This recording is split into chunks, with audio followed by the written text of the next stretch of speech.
Hello again, everyone, and welcome to another edition of the Inside Lowell Daily Pulse, the Friday, August 29th edition of the Daily Pulse. I'm your host, Teddy Panos, coming here from the WellPoint Studios, and we have a special edition of the Daily Pulse. First of all, I'm going to be honest with you, we're recording this on Thursday night, August 28th. The reason we are doing so, because that is the time we were able to get the 4 candidates vying for the District 3 Lowell City Council seat together.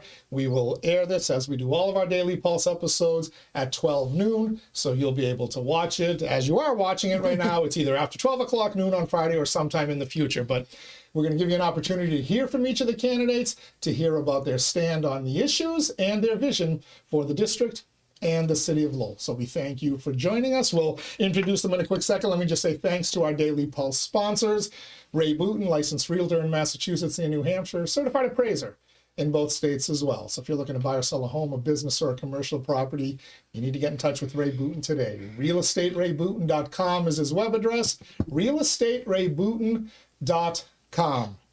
Thank you as well to our friends at WellPoint for hosting us here in the WellPoint Studios. WellPoint is the only health plan offering healthcare benefits exclusively to Massachusetts GIC members. At WellPoint, your whole health is their whole point. And we thank our sponsors and we thank our guests, the candidates. 4 candidates vying for 2 spots on the November election in the District 3, the Belvidere district, as it is more commonly referred to. I'm going to introduce them to you, starting left to right, which happens to be alphabetically as well. Ch𝐸™ Belanger is joining us. Thank you for being here, Ch𝐸™. Dan Finn, thank you, Dan. Erin Gendron, and Belinda Duran. Thank you. Appreciate all of you being here. We're going to bounce around a little bit with the cameras. I've never done a 4-person debate. Oh, wow. So be a little patient with me. Every now and then Ch𝐸™ will disappear, but we'll bring him back in when he needs to chat. But first, we'll let the audience know the format the debate is going to follow. It's the same format I followed for the 3 years here at Inside Lowell, and as I did for 15 years on the radio previously as well. Each candidate will be allowed a 1-minute opening statement and a 1-minute closing statement. Candidates will have the opportunity to address each question. Any candidate specifically mentioned in the answer of another candidate will have an opportunity to rebut that specific mention if they so choose. We ask that the candidates keep their answers to a minute and a half in length. We're not going to time them. We're not going to buzz them out, but I will get a little fidgety in my seat, and that should be their clue that they've gotten to about the 90-second length. Candidates, as we mentioned, are seated alphabetically and will speak in that order. The opening statement will be delivered by Ch𝐸™ Belanger, and we'll work our way to the end. The first question will go to the next person in line alphabetically, Dan Finn. Second question to Erin Gendron, and so on till the end of the debate. Closing statements will be given in the reverse order of how we did the opening statement. So we'll start with Belinda Duran and work our way backwards through the alphabet. And with that, we bring in the candidates and we start with the opening statements. Ch𝐸™ Belanger, the floor is yours. Well, hello and thank you, Teddy, and congratulations to Inside Lowell, as it is a success story here in the downtown. So congratulations once again. But my name is Ch𝐸™ Belanger. I am the District 3 Councilor representing Belvidere, and my message throughout this campaign season has been clear and consistent. I am running on experience and accomplishments right here in the district and throughout the city. Much has been done throughout the district and the city since I've been on the council in just over 12 months. Now, prior to getting appointed, I served on the Board of Appeals for over 10 years. I was the chairman of the opioid task force for 10 years. This is my 3rd term on the Lowell City Council. I was one of the original founders of the Winterfest Committee. I've been involved with the Lowell Folk Festival for over 20 years, various other boards and committees throughout the city as well. But the accomplishments throughout the district are various. Now, what I was able to get done in just over 12 months is several traffic calming issues that have plagued the district for many, many months, if not years, that have been talked about, that I'm getting done. We have odor control ramifications that are happening at Duck Island that affected Centerville and Lower Belvidere along the river. This has been talked about. I'm getting it done. So these are just a few of the issues that I'm working on, not to mention what's in the pipeline. So the traffic calming issues that I've addressed, there's much more to come. Clark Road, East Merrimack Street, you're next. So by the end of this debate, you will see where I stand in the progress that's been made and why I'm the clear choice for this election. Thank you very much, Teddy. Thank you, Mr. Belanger. Mr. Finn. Teddy, thank you. Thank you for letting us be here. To the other candidates, I'm glad that we're here and we can do this. I'm Dan Finn, as Teddy has said. I'm a lifelong resident of Lowell. I've been here my entire life. I have lived in District 3 for the last 20 years. I have 4 children. I have a son that has just graduated from UMass Amherst. I have a son that is a junior out at UMass Amherst. I have a daughter, Danielle, who is down at the high school, and I have a daughter, Nora, who's my campaign manager and is not happy that she's not here tonight. There was no room for her at this table. So I've been employed at the Middlesex Sheriff's Office for the last 28 years. My job responsibilities at the Sheriff's Office are I'm in charge of the policy unit. I'm an assistant deputy superintendent, and I oversee the policy unit. I'm the president of Friends of Lowell High, and I'm also on the board of the Athletic Hall of Fame for Lowell High School. And I believe that I am the right choice for the residents of Belvidere. I mirror them. I have my kids have grown up in Belvidere. Me and my wife are working class citizens, and I just think that I'm the person that the individuals from Resident 3 can come up to and talk to. So that's who I am, and I can't wait to get this going. All right. Thank you, Mr. Finn. Ms. Gendron, to you. Sure. So happy to be here and happy to be running for District 3. I am a career social worker. I'm a mom of 2 boys that my husband and I are choosing to raise in this city. I've already been serving the city on the Board of Health for the last 5 years. I'm running on a few things, so strengthening our economic development. I want to focus on continue my focus on health and public safety, and I want to be a strong voice for our district. I believe that I will bring a fresh perspective to the City Council that is much needed. I humbly ask for your vote. All right. Thank you. Ms. Joanne? Thank you. Yeah, thank you, Teddy. Thank you, everyone. My demonstrated experience, qualifications, and commitment to Lowell make me ready to be the next District 3 City Councilor. I combine working class values of hard work and discipline, education, including a business degree as well as a law degree, and experience both as a software engineer and as a contract lawyer. So those come together to bring to show that I have been able to solve complex problems with long-term solutions. My husband and I chose to live in Lowell 18 years ago. We love this city's diversity, its vibrancy, and we've committed to the city. I serve on many nonprofit boards. I've done various projects in the city. I research issues that are relevant to Lowell's future, and I write a newsletter of events twice a month so that we all remember how wonderful this city is. And I'd like to apply that experience, those qualifications, and commitment to this seat. Thank you. All right. Thank you all. First question, and we'll start with Mr. Finn to give the first response. District 3, specifically the Belvidere neighborhood, has been cited by some as the reason why a switch to the new form of government was needed, and that even today your neighborhood receives disproportionate amount of attention and funding. What are your thoughts on that, and has the new system helped, hindered, or made no difference at all to the district?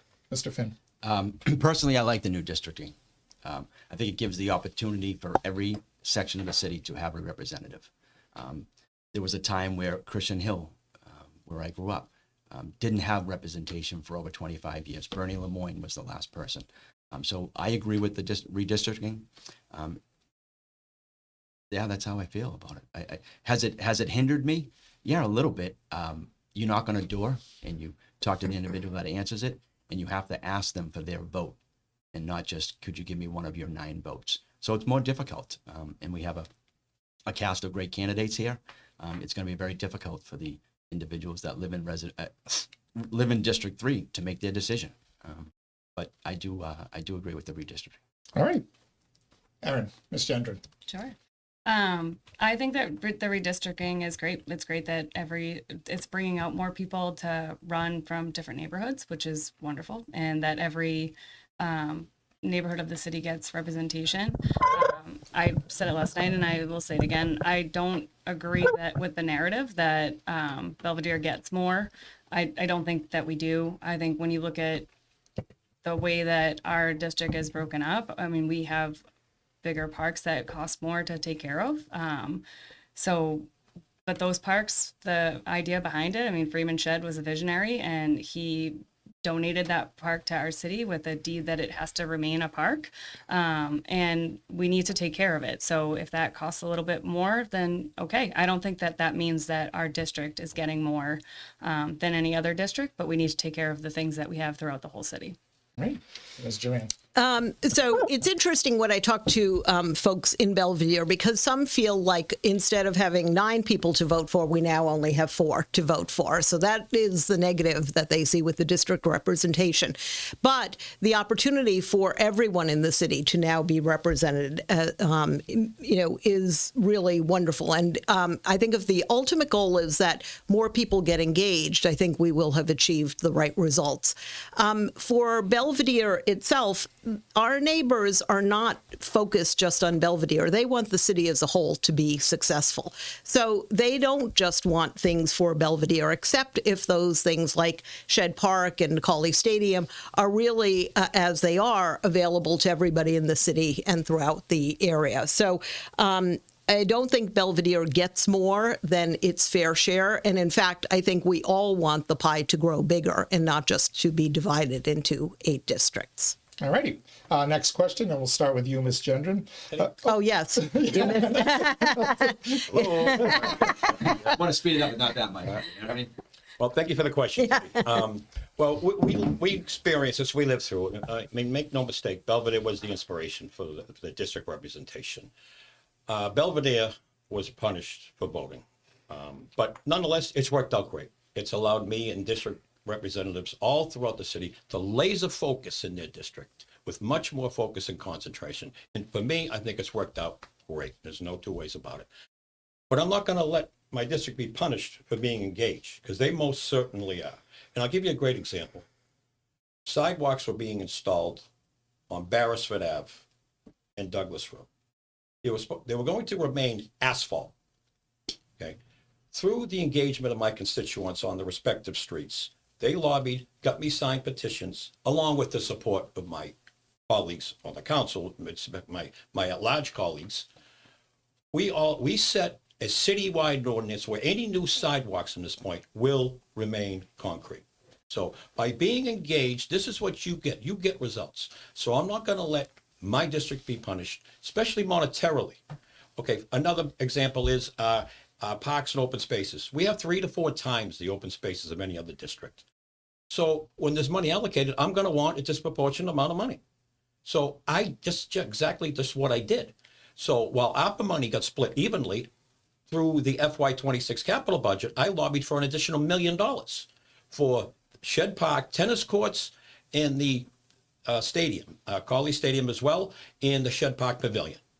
Because we have, so that's what I'm going to look at. I'm going to assess the allotment, the issue, and what our needs are. And I'm going to want our fair share of money. If elected, Belvidere will always get its fair share if I'm your representative. All righty. And I apologize for, I did a debate this morning with 2 candidates. Yeah. It's so much easier to keep track of. But Mr. Finn, question to you as well. Oh, actually, Yeah, no, now I completely lost my way, but now we will go to Ms. Gendron to kick off the next question. Sure. Infrastructure, in particular traffic and speeding, seem to be major areas of focus, both in other candidate forums that I've seen of yours, but also on that council floor. How would you rate the city's efforts in recent years in addressing these concerns? Have they done enough or not? I think that we can always do more, right?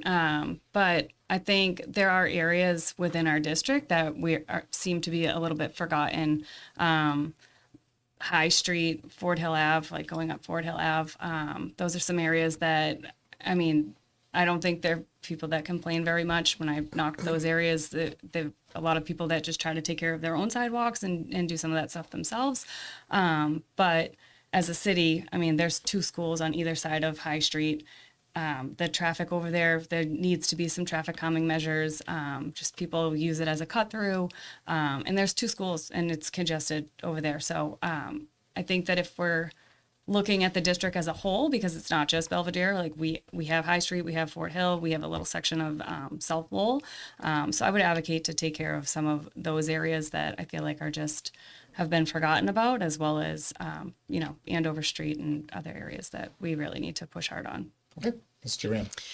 So speeding is really a form or a concern about public safety. And that's an issue throughout our city as a whole, as we think about people cutting through on various roads in the city.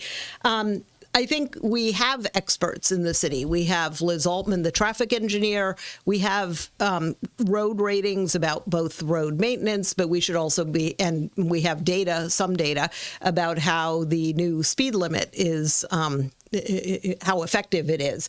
So I think we should be using data to look at roads as a whole across the city and come up with a plan for which road should be addressed in what order. Again, we have things like the road rating for maintenance, but I'm not sure that our paving schedule really addresses the worst roads. So if we look at the roads as a whole, think about both speeding and other concerns like the need for bike lanes, the need for pedestrian safety for, on sidewalks.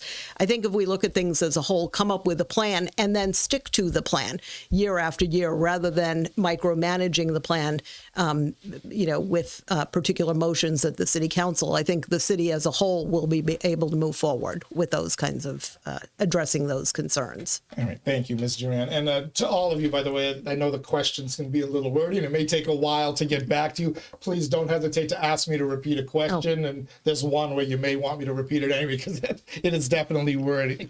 But please don't hesitate to ask. And also let the host know when he's screwed up the order. Councilor Belanger. Thank you, Teddy. But yes, traffic calming measures, big concern in the district. And I've heard my constituents' concerns loud and clear. And here's what I've done to address that. Now, for years, Fairmount Street, just one example, while Nesmith Street queues up during traffic hour, a major cut through. Okay. While last fall, I canvassed that street to talk to those residents. They were very much up in arms about the speeding that's been continued, and nothing's been done about it. I've got speed humps, traffic calming measures there as we speak. So again, something that's been talked about that I'm getting done. Wentworth Ave, they're coming in the fall. Permanent speed humps. I get another cut through from get from Rogers Street to Andover. They're coming. When I see streets being paved, Draper Street, Douglas Road just got paved. I incorporated through the work of my constituents, the residents on the street, permanent speed humps are coming. They're on Draper Street, coming soon on Douglas Road, and I'm very proud of that. So with that being said, if I can get 2 to 3 streets done per year, we're going to be in very good shape in no time. With that being said, Clark Road, East Merrimack Street, you're next. They're coming. So this is what we're doing. Traffic is a huge issue. We have many young families in the district all throughout, and I'm going to protect them at all costs. So this is what I'm getting done, stuff that's been talked about, again, that I'm accomplishing, and we'll continue to do that. All righty. Mr. Finn, how would you rate the city's efforts on the infrastructure front in your neighborhood in recent years? Yeah. So I think we're in our infancy of it, right? I think it's a new wave of thinking, right? Putting traffic calming measures in place. I was out knocking. I was on Bradford Street. Mr. Price was out there, and as we were talking, 4 cars flew down the street, and he says to me, "When am I going to get one of those that's like up on Fairmont?" And I told him, as soon as you elect me in. He told me that he was a supporter of Corey's, which I can understand. Corey has done some things over there to make it better for them over there. But I know that it's a problem. I know it's a problem. I have 4 children. They ride their bikes. It's a problem. We are going to address it. The city is addressing it. But at the same time, we're in financial crunch time right now, right? And these things are expensive, as much as you don't think that they are. The painting of the streets to calm the traffic, the placement of these either temporary or permanent. We have to choose where we want to spend our money, and we're going to get to other questions, I'm sure, that talk about that. But I think the city is doing what they can do, and we can slowly put it together and make it happen. All right. Thank you. Belinda Yeah. Joanne, Yes. we start with you on this one, Okay, yep. if I have it correct. There's lots of debate across the city, the entire state for that matter, about the creation of housing. Do you support additional housing measures that would also create housing in your district? And if so, what specific types of housing would you like to see developed? So I think, first of all, that it's wonderful that everybody wants to live in Lowell, that we have more people coming here, because it is a wonderful place. And so this is confirmation of that. But part of what makes Lowell wonderful is that it is diverse in every dimension you can imagine, not just ethnicity, but everything from age and income and education and neighborhood feel and housing stock. So we should never have a situation where Belvidere looks like downtown or the Mills and has that density. I think we need to preserve the vibrancy of the city by ensuring that our neighborhoods remain distinct.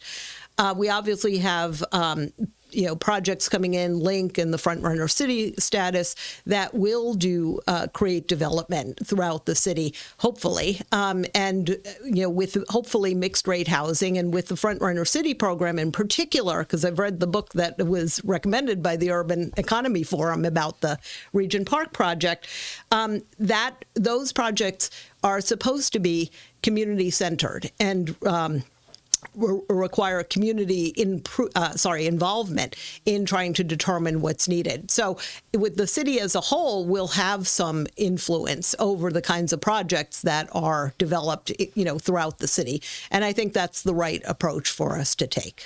All righty. Mr. Belanger. Thank you, Teddy. Great question. I mean, that's one thing we're all in agreement with. There is a housing crisis, affordability, huge issue for the city, something we have to work hard to change. But one thing I'm firm on is single-family zoning in my district. Now, we have families that have been there for many, many decades, as well as young families that bought in a single-family zone, and with the intent it's going to stay that way. And I'm going to protect that at all costs. Now, if there's an exception to the rule where something, a lot or a parcel may be pegged for a multifamily, they can go through the land use boards, zoning or planning board, to get the proper permits to do so. Other than that, I will not be supporting converting to any degree single-family zoning to multifamily in my district. I want to make that perfectly clear. But help is on the way at the same time. Now, for starters, Lowell has 3 to 4 times affordable housing as a city. That exceeds state law. Okay, it's the suburbs not doing their part. That's not sitting well with me and my colleagues in the city council. The burden seems to be on the cities only. Which frustrates us. But again, help is on the way. The FrontRunner City is real. It's here. It's happening very soon. That's going to be a problem solver for us. It's going to be hundreds and hundreds of low-income housing, medium-income, workforce, as well as market rate, commerce, amenities all around, along with the Link project at UMass Lowell when that takes place, with all that innovation. So we're going to attract high-paying jobs, retain those UMass Lowell graduates, keep them here in the city, and hopefully they stay and raise their families here in Lowell. So it's not easy, but Lowell will soon be bucking the trend thanks to this diligence of the city council. When this FrontRunner City opportunity presented itself, we went and got it. And my colleagues just finalized the deal over in Geneva, Switzerland the last few days. Fortunately, I had to stay behind. I had too much responsibility here in the district to attend, but the job is complete. FrontRunner City, we will see groundbreaking in less than 12 months on 2 parcels. So very exciting stuff. We will soon solve that housing crisis here in Lowell. Help is on the way, Teddy. Thank you very much. Thank you. Mr. Finn? Teddy, I'm going to go off a little bit. I don't think that we have a housing crisis. I know that the country has a housing crisis, right? We do. There's not enough housing for everybody. As far as Lowell goes, I think we have too many people that want to live here, to be quite honest with you. I don't know where we intend on putting additional housing. I know I don't want it in my neighborhood. And not that I'm saying I don't want people in my neighborhood, but I like the way the neighborhood sits. You go over to Centerville, where I used to live. There isn't a parcel over there that you can put more housing in. Over in the acre, we can't force housing into areas that just can't accept. They can't accept it. They don't have enough. It's the utilities. It's the infrastructure. It's unfortunate that some people want to live in Lowell and they can't afford to live here. I feel for them. I have 2 children that are getting ready to graduate. they don't know where they're going to buy. Sometimes you may have to move out of the city. Then at some point in time, when you have made a career, you can move back. It's unfortunate, and I know maybe people don't want to hear that, but that's my thoughts on it. I think we're congested enough as it is, and I can't see throwing in multiple housing units. Look what happened over in Centerville, where the church was. The neighborhood didn't want it. They fought it. They didn't want it. It's there. I'm not for it. I'm not. Okay. Thanks. Ms. Gendron? Sure.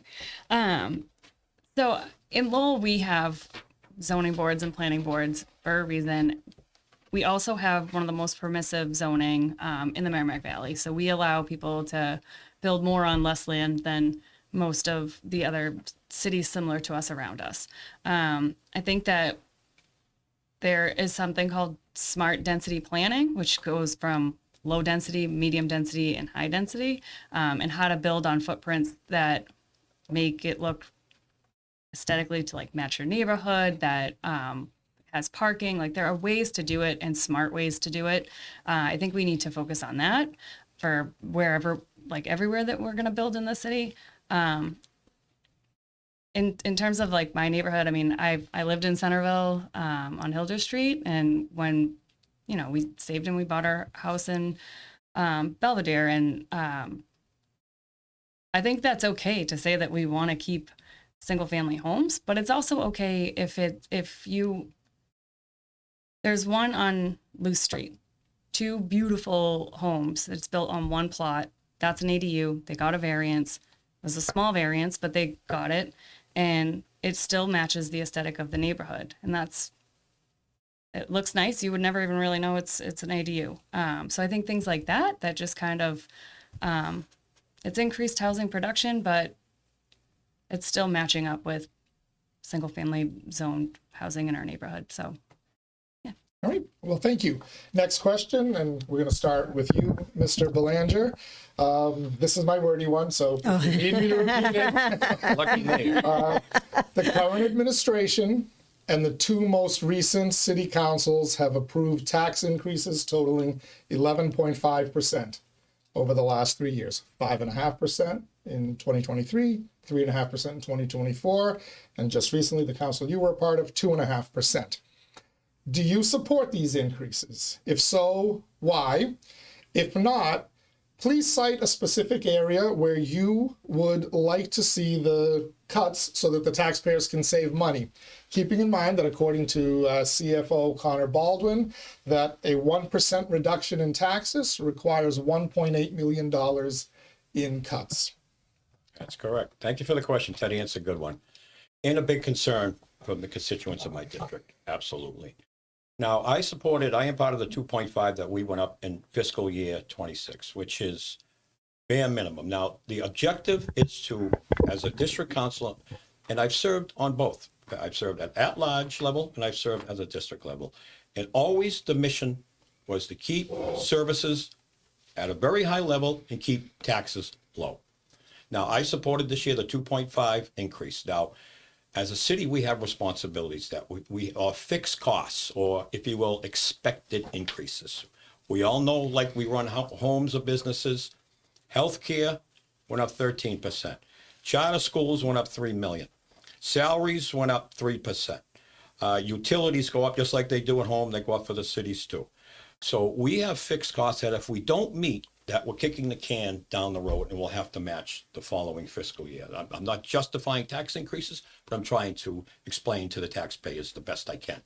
Now, here's my responsibility as a city councilor on a citywide level. Now, what I want to accomplish is economic development. Now, who back in 2014 at Hamilton Canal, where things were sitting idle, as a freshman councilor, pounded on the desk and said, where is this developer to get building going here? Okay. Many weeks later, they bowed out. We got a new master developer, and things have been on the uptrend ever since. So what we have to do is build the tax base. And that's what myself and my colleagues in government are focused on. With the Link project, by the way, all taxable. Largest asset in the city, in my opinion, UMass Lowell, is a great partner with us. The city manager facilitated. Many structures will go up. 100% of it goes on the tax base. all the FrontRunner City buildings, all taxable property. So this is what I'm going to be a pit bull on to make sure these properties go off on time, on budgets, because we need that money. Not to mention the big bills we have with Lowell High School going fully online next fiscal year. The water and sewer separation, a federal unfunded mandate, have you, that they stick on a poor city like Lowell with no funding. Very frustrating. So we've got some big bills. While they're exciting times here in the city, Teddy, very much, they're also challenging times. And this is why we're going to need my experience and leadership going forward. So what I pledge to do if elected is work hard in economic development, get shovels in the ground, get that tax base up, which means as a result, we rely less on the homeowner. And that's what you'll see if I'm elected. Thank you. Thank you, Mr. Belanger. Mr. Finn. Teddy, no one wants taxes to go up, right? I don't want them to go up. I own a house. I don't want my taxes to go up. But the reality is that taxes are going up. We have to supply services, like Corey said. All services are going up. Construction material is going up. We have no choice. We have no choice. We have to raise taxes. Do I want to raise taxes? No. I know that the people that live in Belvidere, some of them are on fixed incomes. I've talked to them. They've said, Danny, if these taxes keep going up, I'm going to have to leave. I only have a certain amount of money that I can spend each month. And every time the taxes go up, it's less spendable cash that I have that month. I understand you. I hear you. But at the same time, the revenue is not coming in. Our storefronts are empty. I think it's a great thing that we have Link coming in. Hopefully it all works out. We have the FrontRunner City. Hopefully it works out. That doesn't guarantee, and I'm not knocking it, please do not take it that way, but it does not guarantee that the businesses are going to come here. It's given them a low percentage loan rate, but that doesn't mean they're still coming, right? Because we have some stuff to do to make it so that they want to come here. If I'm a businessman and I'm walking through downtown Lowell and I'm seeing what I saw on the way over here, I drove up, I parked my car. I'm not out of my car yet. I have two guys ask me if I have spare change, right? I get out of my car, they ask me the same question. I'm walking down from John Street to here, it's 50 yards. I got a kid banging his helmet, his bike helmet, I guess, on the window of Purple Carrot. If the business people come in and see that, they may not stay. I think we need to do some other things in order to make the city more presentable. And we'll probably get on to more of that, I'm sure, with some of your questions. All right, thank you. Ms. Gendron. Sure. So I think that we really need to live within our means. When you sit at the kitchen table and you do budget and you say, I don't think that you cut out pasta to get steak. You got to keep the essentials. And I was kind of disappointed with the budget season this year because I think we were sold filet mignon, and I think that's horseradish. That's not what we got. So I would have loved to have seen at least have the department heads come forward and talk about the budget. They were all in the room, but the budget was stamped through, and it wasn't, I'm not saying line by line, but I think that there are things that probably could have been moved around. We lost 2 public health nurses. Those positions were defunded. They're kept in the budget, but they're defunded, which means we're robbing Peter to pay Paul. The budget went through, and then not even 2 weeks later, we created a luxury position, is what I call it, but the parks consultant. I love the parks. My kids use the parks. We need to protect our green spaces, but we just got a manager in that position. I've met the consultant. It's not a personal thing. I think he's a wonderful guy and very qualified for the position, but I think that we need to get back to the basics, fund our schools, support our nurses. Those are the big things. All right, Mr. Wynn. So none of us, I think, want to pay more taxes, but we all want the services that our taxes provide, and we actually want more services. So our choices are either to cut taxes or and cut services, or increase taxes and increase services. When I was walking in the spring, potholes were the topic of conversation at almost every door. Not only in Lowell, actually, even in Tewksbury, there were potholes they were telling me about that we couldn't do anything about.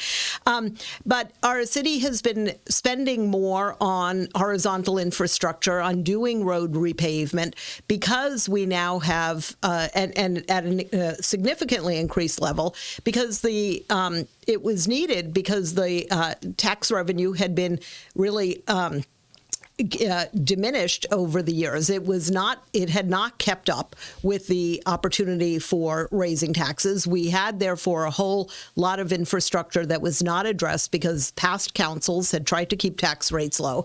So now we're catching up. Now we're doing the work that people want to get roads repaved.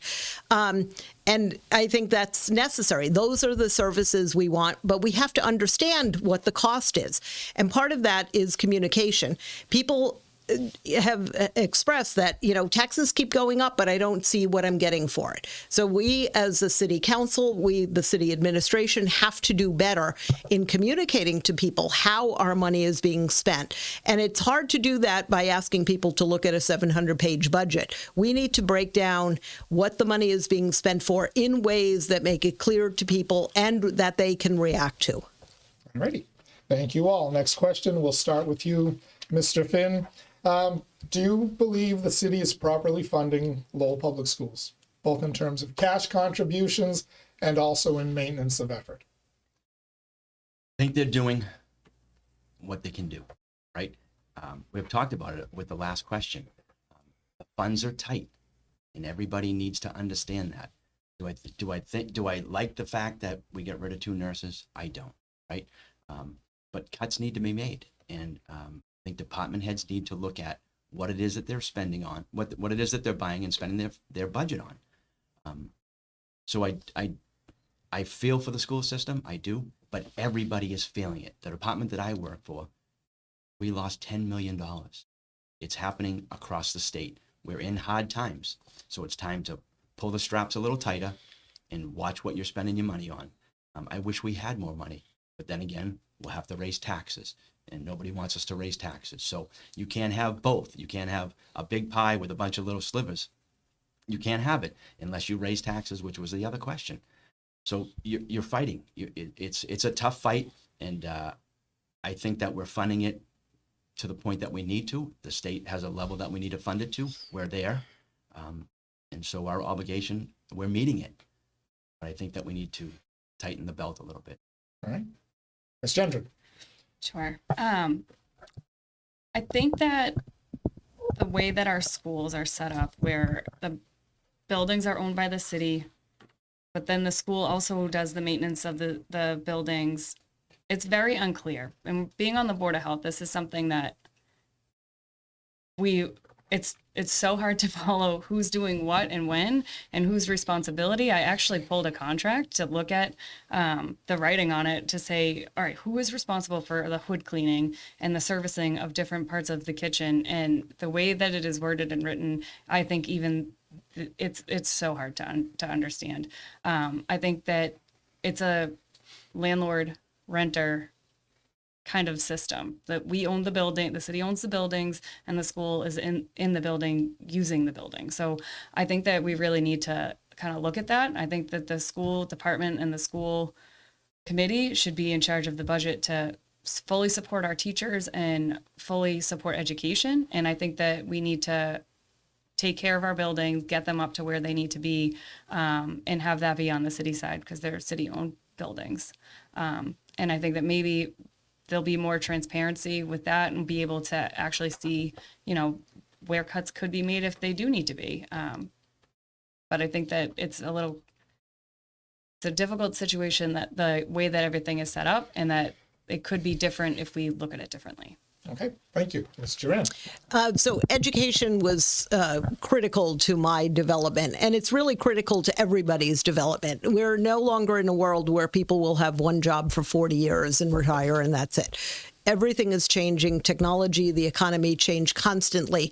People are going to have to reskill and reinvent themselves many times. So we need to set up our educational system to prepare people for that kind of continuous learning. It starts with early childhood. I serve on the Lowell Early Childhood Council because I believe that brain development for kids age 0 to 3 and really age 0 to 5 is fundamental to their success long term. We need to make sure that our kids start off well, that they're engaged in school and excited about going to school, that they see a path for themselves where they're continuously learning and view that they will need to be continuously learning throughout their whole lives. So that means we need to fund our education system. And I think there are probably ways that we can do that better. I've started looking at the maintenance of effort agreement and, frankly, I've not gotten very far through that. But I think, understanding better how we are dividing the pie between the city's cash outlay and its other outlays through the maintenance of effort agreement is important. But the school committee has a role there, too, in terms of that negotiation and really should be, stepping up and making a case for its views. Thank you. Thank you. And this time I didn't forget you. Thank you, Teddy. I've been keeping better notes. So. Thank you for the question. As far as funding education, I think we are doing well, but we need to do better. To me, education is a top priority. For example, how does a child from the acre bust out of multi-generational poverty? One word: education. It has to be at a very high level. It's cities like Lowell and all across the state.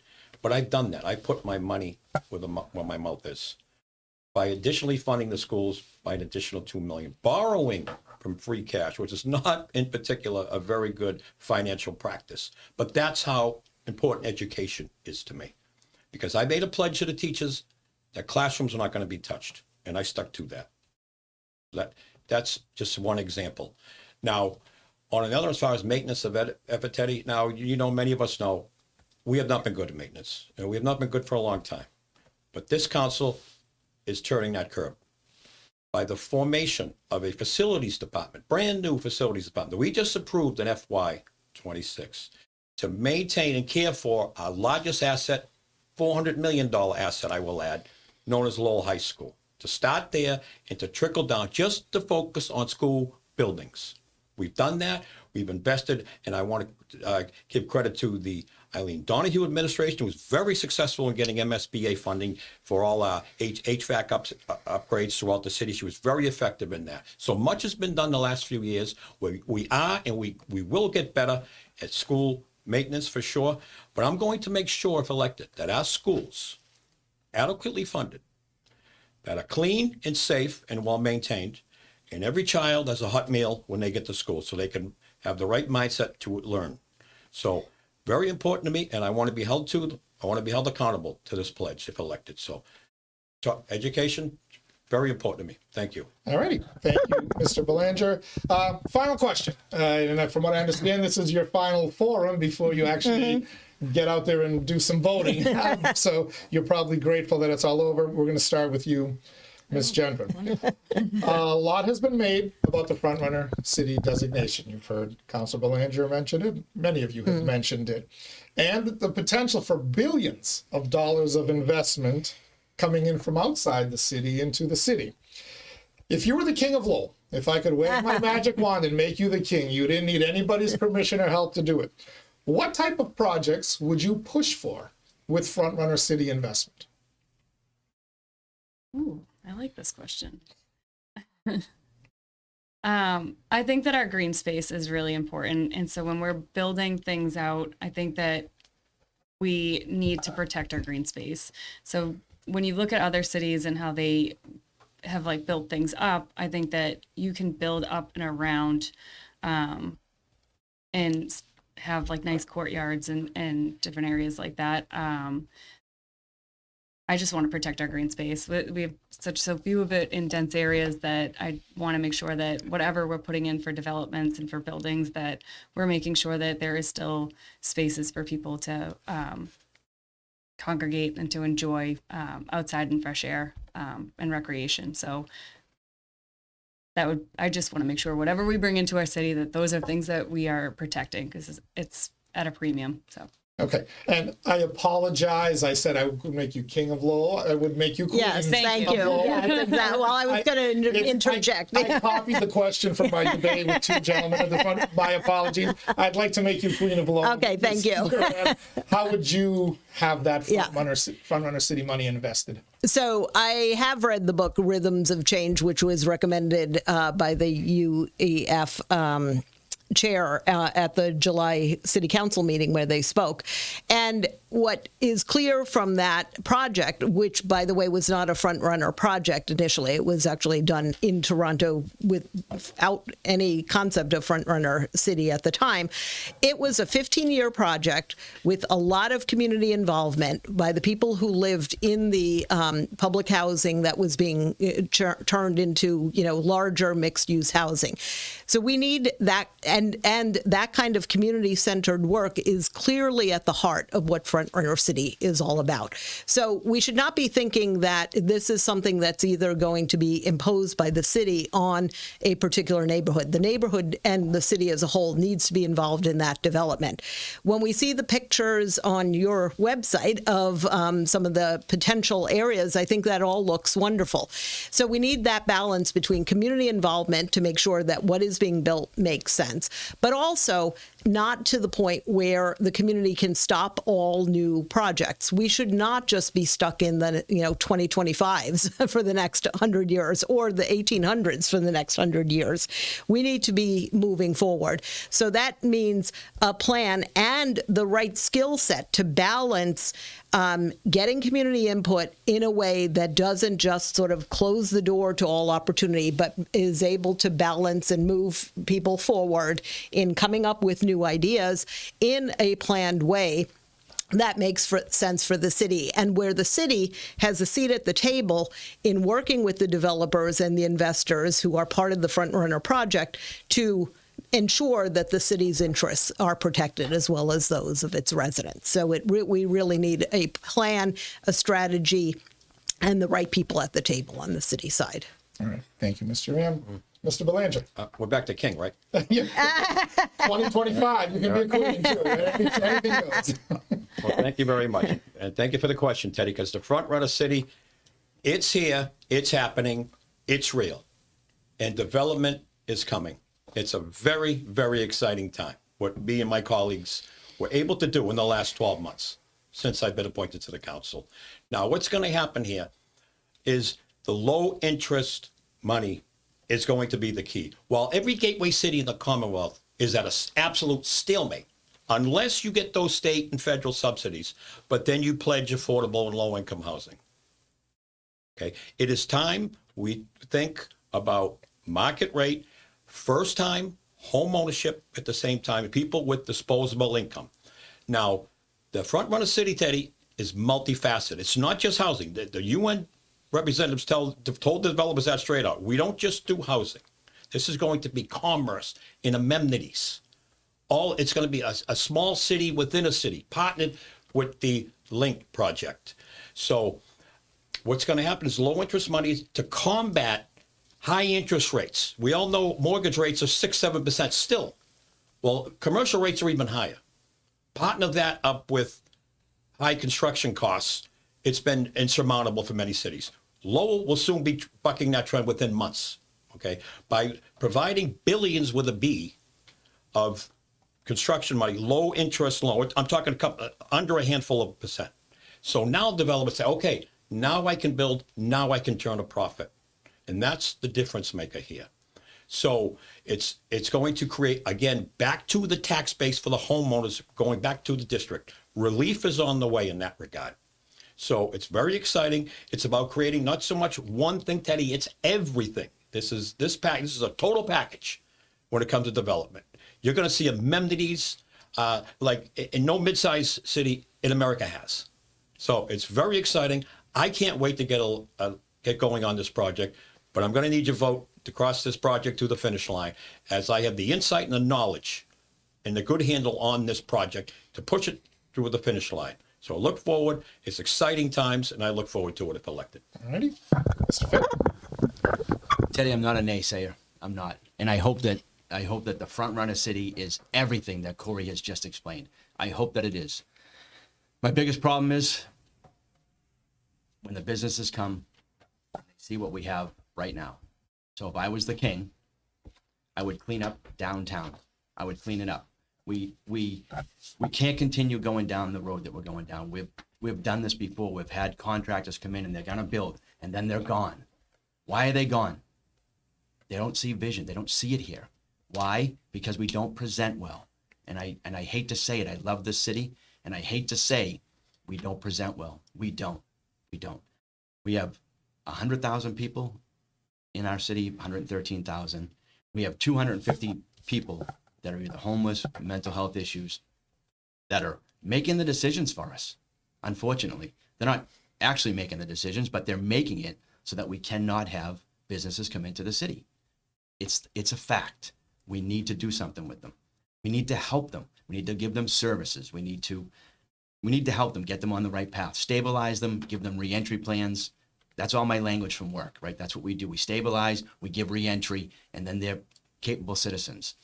If they're not able to make the decisions on their own, we need to make them for them. Without doing that, without cleaning up our downtown that can present well, it's going to be all just dreams. And I hate to say it, and I'm not a naysayer. I'm going to embrace it. I want it to come. I want it to happen.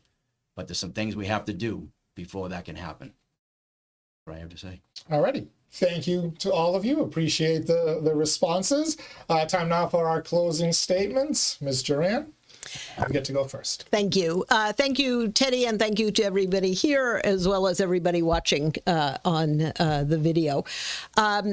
I am ready to be your next city councilor. I have demonstrated by experience. I have qualifications. I am committed to Lowell. I'm a problem solver. I have changed careers several times and have demonstrated success in each of those roles, and am ready to take on the next role, which requires solving problems, complex problems with long-term solutions that require listening to our clients, our constituents, and anticipating risks. That is really the role of the city council, and I'm ready to take that on. I wish you would go to my website, Belinda4, Belvidere, and take a look at all of my positions. There are lots of other things we could talk about here, but I ask for your vote on September 9th or in early voting, which starts on Saturday. Thank you. All righty. Thank you, Ms. Duran. Ms. Gendron. Sure. Thank you for hosting this, and thank you to you guys for being here too. I am a strong voice for you right now on the Board of Health, and I am looking forward to, I would love to be a strong voice for you as a representative for District 3. I humbly ask for your vote, and I just am thankful to be here. Thank you. All right. Keep it short for you. Mr. Finn. Teddy, thank you for having us here. I've enjoyed every minute, even though I'm a little nervous. I've enjoyed every minute of this. I appreciate the three of you being here and being kind to each other, and I think that's great. I'm not a politician, as you can all tell by listening to me, but I am not going to forget where I came from. I'm going to be who I am.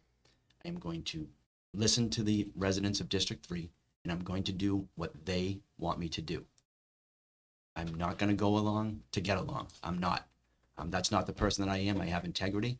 If I tell you I'm going to try to do something, I'm going to do it. And if I tell you that I can't do it, I can't do it. That's who I am, and I hope that people can respect that. I'm number 1 on the ballot, and I hope I don't get lost up at the top. If you've seen the ballot, you jump right to Corey's name. I don't know how, but he's got some stuff written under his name. I'm number 1 on the ballot, and all I'm doing is asking for a chance to represent District 3. Thank you. Thank you, Mr. Finn. Mr. Belanger. Well, thank you again, Teddy, and InsideLowell for tonight's forum, and thank you again to the challenge. It was an honor, pleasure to get to meet you a little better, and I thank you for running. But to the residents of District 3, it's been an honor and a pleasure to serve you the last 12 months. And I think if you go to just about any block, you see tangible results that I've gotten done in just over 12 months. Give me a full term, and you will see what I can do. We've seen tangible results in traffic calming, in our parks and open spaces, and more to come in that regard. Odor control on Duck Island, economic development, the Link Project in the FrontRunner City, all since I've been on the City Council. Very exciting stuff that I plan on crossing the finish line. I expect results from the city manager and his administration at the end of the day. I have to go back to my constituents and show them results. But I can't do that if I'm not elected. So I think I've proven myself. I have the proven track record. and I am the clear choice for this election. So I humbly ask for your vote on Tuesday, September 9th, and let's keep the momentum and the progress in Belvidere. Thank you. All right. Thank you to all of the candidates. My apologies to Mr. Belanger. He's not in this camera shot, but I promise I'll pop you in every now and then.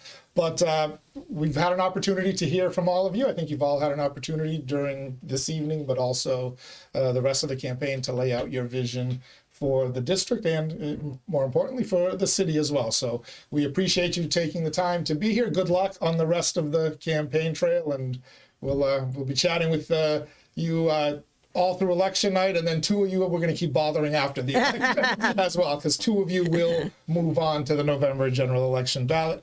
Also want to thank you for watching this. It's an important thing that people do. If you want to get out and vote, you should also learn about the candidates, hear from them. You have 4 very capable candidates in Belvidere. You have capable candidates throughout the city, and we believe it's important that you learn where they stand on the issues, that you follow this forum, other forums, and read about them as well, so you can make an informed decision.